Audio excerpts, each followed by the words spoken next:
German वॉचचा एक अहवाल समोर आलेला आहे। यामध्ये नैसर्गिक संकट निर्देशांकामध्ये भारत हा 6व्या क्रमांकावर आहे। भारताच्या पुढे डॉमिनिका, चीन, हॉन्डुरस, म्यानमार आणि इटली या देशांचा समावेश आहे। या अहवालामुळे नैसर्गिक संकटांमुळे कोणत्या देशांना किती फटका बसलाय याची माहिती देण्यात आलेली आहे। गेल्या काही वर्षांमध्ये ओढवलेल्या नैसर्गिक संकटांमुळे भारतात जवळपास 80,000 जणांचा मृत्यू झाल्याची माहिती या अहवालातनं उघड झालेली आहे। गेल्या 3 दशकात भारतावर कधी आणि कोणती अशी नैसर्गिक संकट आलेली आहेत त्याचा आपण आढावा घेऊया।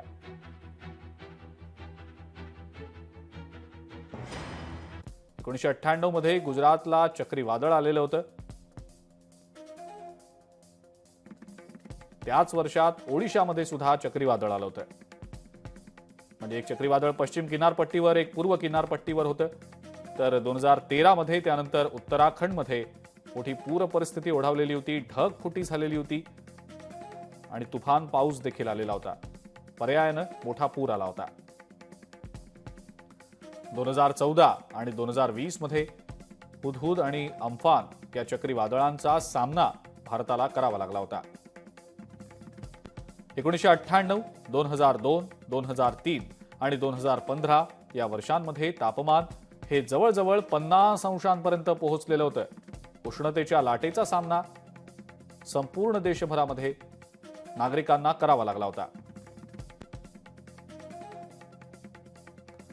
तर 1993, 1998 आणि 2013 या वर्षांमध्ये अत्यंत विनाशकारी अशी पूरस्थिती उद्भवलेली होती।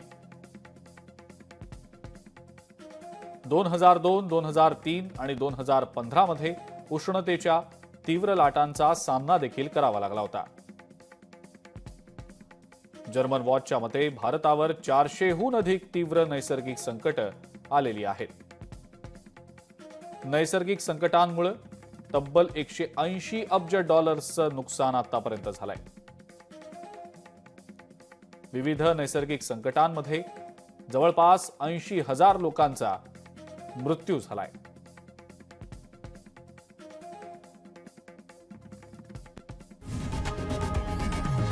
लोकशाही मराठी ऐका, पहा, जागरूक रहा।